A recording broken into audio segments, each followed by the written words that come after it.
Hi everybody! So today the subject of the video is empathy. First off, we need to make the difference between empathy and sympathy.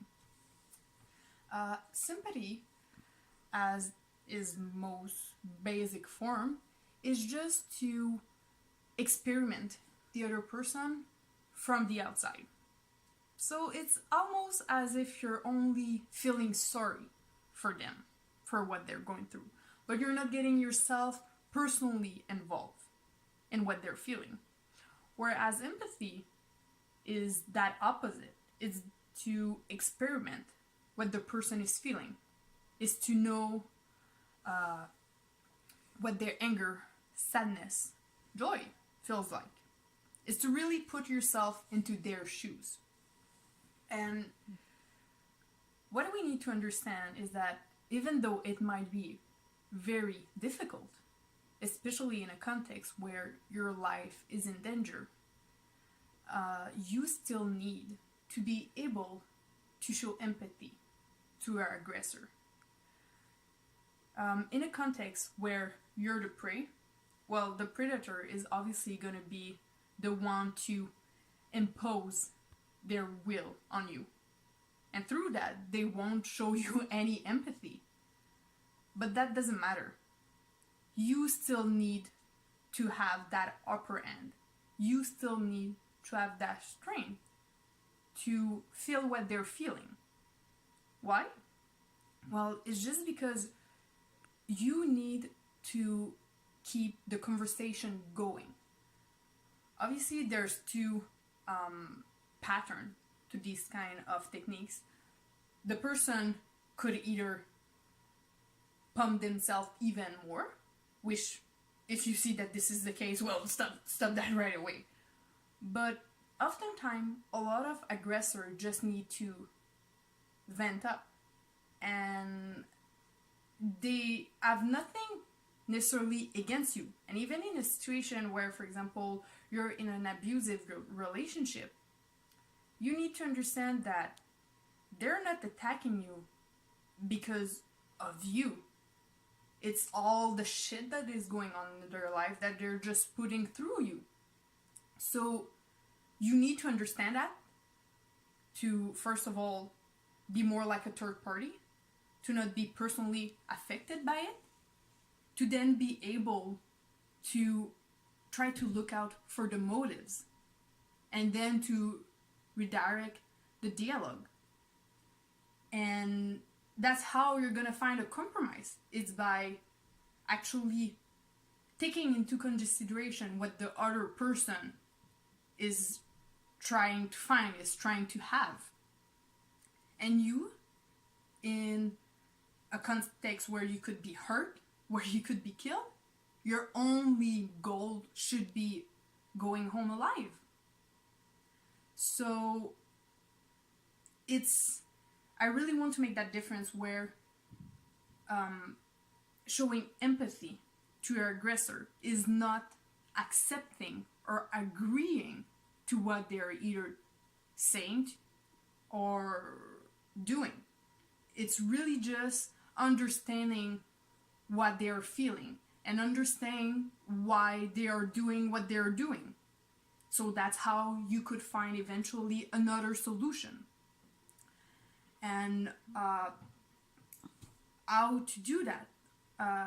You actually need to show that person in your dialogue that you understand them. And the best way to do it is, well, say those exact words. I understand. I get it. I know what you mean. These are all things that are going to cap the attention of your aggressor, and they're going to be feeling a little bit more like you're on their side. And if they feel this way, well, they'll be ready to cooperate a bit more with you. And how to do that, because again, now I'm putting you a bit in a situation where your life is in danger, and you might just be like, what? She's asking me to actually be nice to the person who is threatening me with a knife or punching me in the face. It's honestly, it just needs to be some kind of reflex. Again, you want to become a third party. You don't want to be personally affected by that, because otherwise shit is just gonna hit the fan. You want to be as objective as possible. And to practice this, again, is just about practicing it in your daily life. I do hope that you're surrounded by people that you care about.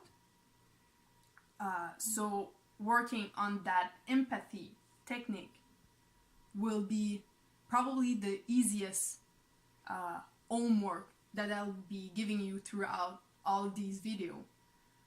It's really just about, when you're speaking to someone, maybe some of you it's already the case. You're already that person who listen to their friends, who listen to their family, and that's amazing. But from now on, see a purpose behind it, and at the same time,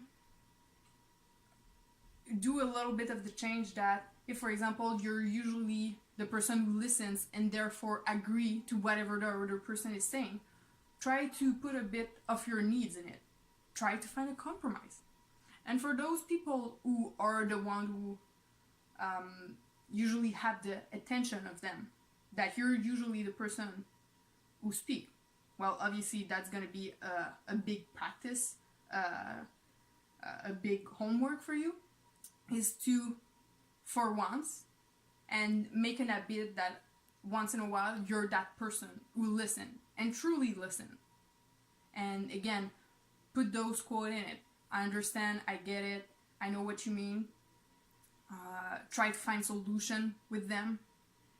And yeah, that might be hard, but in the end, that's what's gonna bring you to be able to do it in a stressful situation. Because imagine if you can't do that with your friend, you can't do that with the people that you care about, yeah, obviously you won't be doing it with an aggressor. So that would be it for the week. And as usual, also keep in mind the audience effect. Either is it for work or even personal self-defense. We know that people around us have cell phone, and the legal consequences of everything that you're doing in such interaction with someone. It's the key. It's the key to be that person who not only care about themselves, but even the person in front of them, even though it's a stranger, even though it's someone who's the worst piece of shit in the world. Okay, guys? So see you next Wednesday.